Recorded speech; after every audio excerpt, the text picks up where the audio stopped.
I remember when I had my firstborn, one of the things that really surprised me was the postpartum anxiety that I had. Okay, I'm a clinical psychologist. I have worked with anxiety for many, many years. And the way in which I experienced postpartum anxiety was one of the most surprising things, I think, in the early days of postpartum. If this is your first time here, my name is Dr. Piper Grant. I am a licensed clinical psychologist. I am also the founder of Born Into Motherhood. I'm a mother of two, and so much of my work is focused on really talking about the hard things about mothering, informing us, educating us, and validating the experiences that maybe we don't talk about that often. And this week, I was at a party, and I was talking to a new mom, and here we were kind of just chatting about how postpartum was going for her. And I'm really open about my postpartum journey. I think it's one of the ways to just really be vulnerable and like say, hey, it's okay to also acknowledge with me that things are hard. Things don't always feel the way that we want them to go. And I told her how postpartum anxiety got really sneaky with me. Like I was surprised by it. And she goes, oh my gosh, there is nothing more true than that. What I realized with postpartum anxiety is that we often think it's about feeling worried all the time. And often when moms and I are talking about postpartum anxiety, whether it's in my clinical work or just friends, it's like, oh, no, I'm not anxious. I'm not anxious at all, because almost there's like a judgment around it. But when we talk about postpartum anxiety, it can look a little bit different than maybe clinical anxiety. So I thought today, let's talk about postpartum anxiety. Let's talk about what it is, why it happens, and most importantly, what we can do about it. So I've written out some things today because I was thinking about this before and I was like, I really want to make sure I touch base on all of the points. So let's break it down. What is postpartum anxiety? Postpartum anxiety is not really just a worrying, right? It's actually a clinical condition. And what we know is that postpartum anxiety affects 1 in 5 new moms. 1 in 5 new moms is so many to me. So it's kind of like concerning / also I'm like a little bit curious why we are not talking about postpartum anxiety more. I think one of the things that we do talk about is postpartum depression, postpartum blues, which is more marked by being numb or sad. But the thing about postpartum anxiety, that it's really marked by racing thoughts. You have these kind of like intrusive thoughts. We're going to talk more about them. You might have like a hypervigilance, a constant scanning, and there's this constant worry that maybe something is wrong. Now, here's the thing when we talk about any sort of diagnosis or any type of, I'm going to say disorder or something that is happening for us, is that everybody experiences it differently. And you're not going to experience everything that I might list out.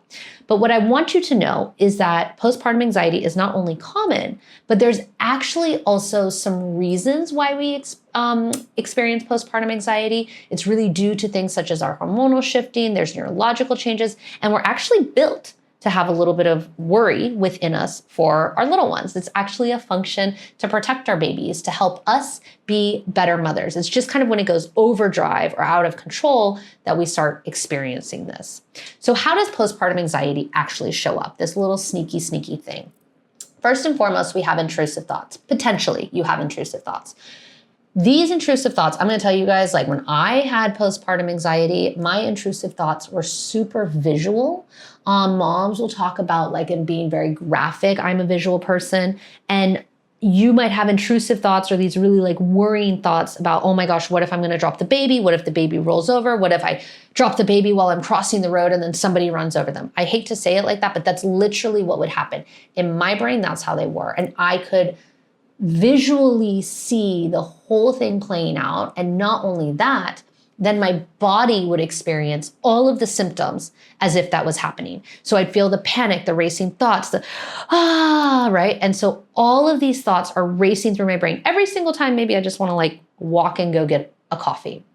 And it's not even when I'm going and doing something. It could have been when I was like sitting down, when I was just holding the baby, when I was just laying with the baby. But there can be this unrelenting intrusive thoughts about all the bad, negative things that could happen. Really, for me, again, like I said, they were gruesome and in a lot of detail, which felt very scary inside of me. And especially because I had that physiological reaction happening. We then have like this hypervigilance. So imagine you're like having all these racing thoughts about all these things or intrusive thoughts about all these things that can happen. So then my body goes into hypervigilance of kind of scanning all the time for threats or things that are going to happen, negative things or bad things that can happen to me or my baby. And there's constantly this hypervigilance of scanning of like, what can I do to protect me from harm, my baby, us from harm? And this is also unrelenting at times. And it can look different, right? For me, it was like maybe checking my baby's breathing all the time. Somebody might not want to get a lot of sleep because they're like super worried, oh my gosh, if I go to sleep, then what if the baby stops breathing when I'm going to sleep? Maybe there's a hypervigilance, always checking like the nanny cam, something like that. So this hypervigilance is really intended to protect baby. By the way, this is to a certain extent, we biologically, and in other videos, I talk about all the neurological changes that happen. And it's actually really quite incredible, right? That our brain changes to help us protect our baby. Our brain changes to help us be a little bit more vigilant in order to protect our baby. Again, it's just when it goes into overdrive. So like there, I'm not getting enough sleep because I'm like worried if I go to sleep, then what if baby stops breathing, or I have to go in and check the belly. I'm sure many moms are listening to this or watching this and they put the hand on the belly or hand over the mouth or under the nose and checking if they're breathing. That hypervigilance takes a toll, and that can be a sign of some postpartum anxiety. There's also the physical symptoms that we experience.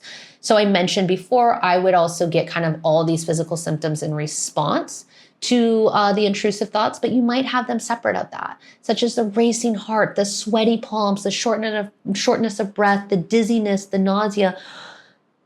It's what we would kind of consider classic anxiety symptoms. And they can be in response to the hypervigilance and the intrusive thoughts or just completely on their own.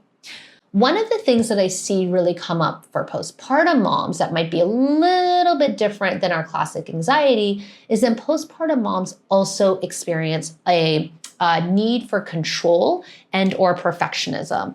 And sometimes it looks like moms gatekeeping the care of the child, but really what it is it can sound like I have to do everything in order to make sure it's done right. I have to do everything in order to make sure they're safe. So I need to be the one that drives them. I need to be the one that does their snacks. I need to be the one that makes sure I swaddle them correctly. I need to be the one that takes them to their playgroup, something like that. And it's not, I know like from the outside, it can look over controlling or overbearing, but what I really try and urge people when I'm working with mom and or partners or family members or caregivers, other caregivers in the family, is that it's actually stemmed and rooted in a sense of anxiety. And that need for control is to actually try and manage the anxiety, because if a mom releases that or relinquishes that control to somebody else, and I say that in air quotes because it, but if they relinquish that control to somebody else, it's going to heighten their anxiety. So by doing everything themselves, it actually can help them feel like they're pseudo managing it. The other thing that can come up is an avoidance. And this can come up in classic anxiety, but also in a different way it can look in postpartum mamas. And so for postpartum mamas, it can be an avoidance of leaving the house altogether, avoidance of going certain situations and certain places. That can be with baby or also without baby.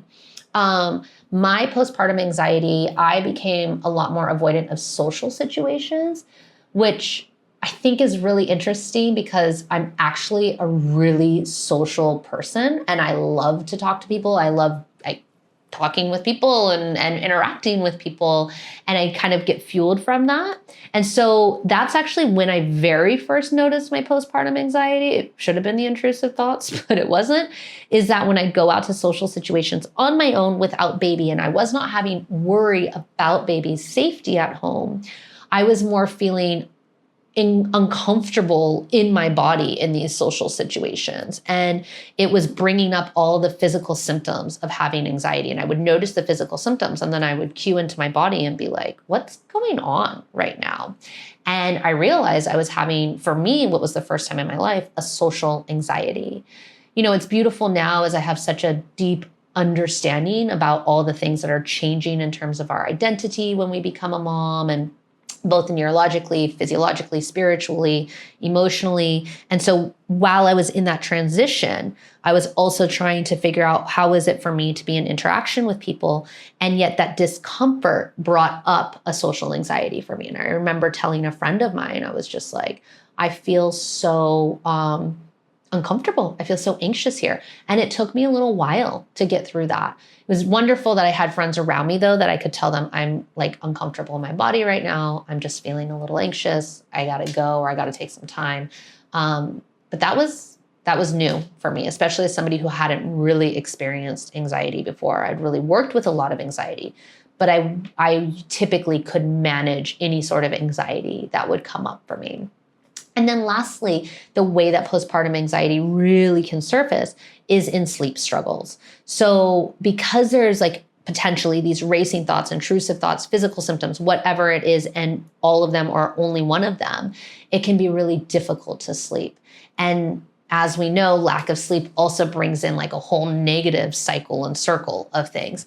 But that's another symptom that we see is disturbed sleep based on experiencing one of the other symptoms most likely. I think what's really important to understand is why this is actually happening to us. And while we're going to talk about like the hormonal changes and all of that, I actually like to start with validating that there's a reason it's happening for us. I think it's just nice to know that I'm not crazy and losing it, and this is not just my body freaking out, but in fact, the neurological rewiring that's happened in my brain is really pruning, is really focusing on the amygdala. And the amygdala is literally like signaling my brain to keep baby safe. It's really just everything in my brain has changed, which is also my fear center, by the way. The amygdala is the fear center, and it becomes more sensitive in postpartum. So everything is trying to center my brain and center my body in keep your baby safe, be fearful of all things that could be a threat to you and your baby, and do everything that you can to keep their survival optimum, right? So that is amazing. That's something that has happened over time. And it's something that has kept us safe, kept us thriving, kept our babies thriving, and will continue to happen through the time. Why I think that this is important is to also just tell ourselves, okay, my brain and my body are doing everything that it needs to do, right? So that in itself can help ground us. And we'll talk about some more techniques, but if we can just validate for ourselves, okay, there's been changes in my brain, and my amygdala is lighting up and it's more sensitive, and that's making me hyper alert. And this is an evolutionary wiring that is happening, and it's designed to keep my baby safe. Okay, I'm okay. The other thing that's happening along with that is the hormonal shifts. So we've got a rapid drop in estrogen and progesterone after birth, which can heighten anxiety. Now, there's a lot to say, like, is this again to kind of help you move into that hypervigilant state? Potentially. But what happens is, again, what happens if there's like it's, by the way, one of the most dramatic drops that you can experience in a lifetime and that anybody will experience in a lifetime. But this like really rapid shift can just send the body in a full like tizzy.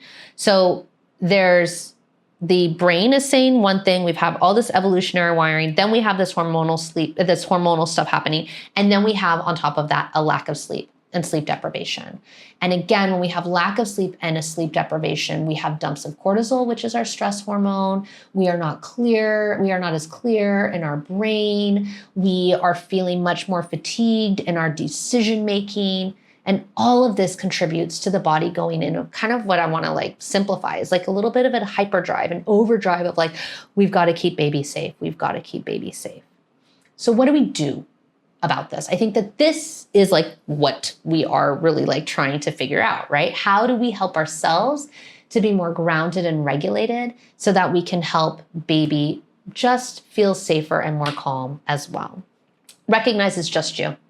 I remind you, there is 1 out of 5 women struggling with postpartum anxiety. That's what we know, 1 out of 5. I would kind of say maybe a little bit more if women actually talked about it openly and knew it doesn't look just always like classic anxiety. Also, challenge the intrusive thoughts. Remind yourself that thoughts are not a reality, right? Thoughts are not facts. That can feel really hard sometimes when we're in it, and I know that, but our thoughts are not always facts or the reality. And how can you challenge them? Okay, that could happen. And also right now, baby is safe. or that is not likely to happen, right? So really trying to just be those dual voices, whether that's a conversation in your head, whether you're writing it, but bringing yourself to being like, okay, that thought is not a fact of what's going to happen. That thought is not a reality of what's going to happen. And then I think about nervous system regulation. So how do we engage the parasympathetic nervous system, which is our rest and digest and the calming and the grounding? By the way, like sympathetic nervous system is our fight, flight, freeze. It's our threat response. And I used to when I was very first learning about this in grad school, I'm like, but sympathetic is like sympathy, like you'd think it would be like the calm one, but no, think about parasympathetic, parachute, and how do you get your parachute to go back to rest? So we want to get the parasympathetic nervous system back online, and things that we can do with that is try and find a little bit of movement, right? Mindfulness, meditation. I like stretching because I think the muscles, when we think about being anxious, the muscles get really tight and the fascia just gets over like this, And so you want to do some stretching, some deep breathing techniques, anything that's going to help. Cold showers, warm showers also, by the way, cold baths, warm baths, whatever your body feels most grounded in, but something to allow the body to just find its grounding again. And then also get support. I think talking to people, finding a therapist, being open with other people about what's going on for you can be really helpful. And then lastly, and I cannot say it enough, and it's also one of the hardest ones, I think, is prioritize sleep. Sleep is it is key and it's vital, and it's also one of the things that we lose the most when we are in postpartum. Not always, not everybody, but it can be one of the things that we lose the most. So even if it's little naps, even if it's just little moments where you can just have a moment where it's not maybe a full sleep, but the body is able to kind of find a little bit of a resting position, can be key to helping our nervous system regulate and digest and just find a little bit of a resting state. So if this resonated with you, let me know. I would very much love to hear from you. How have you experienced postpartum anxiety? Again, in my clinical work, I see it in so many different ways, and that's how I know it varies from kind of our typical anxiety that we might see as generalized anxiety disorder. So I'd love to hear from you. If it resonates, drop a comment, please subscribe and follow for more. Thank you.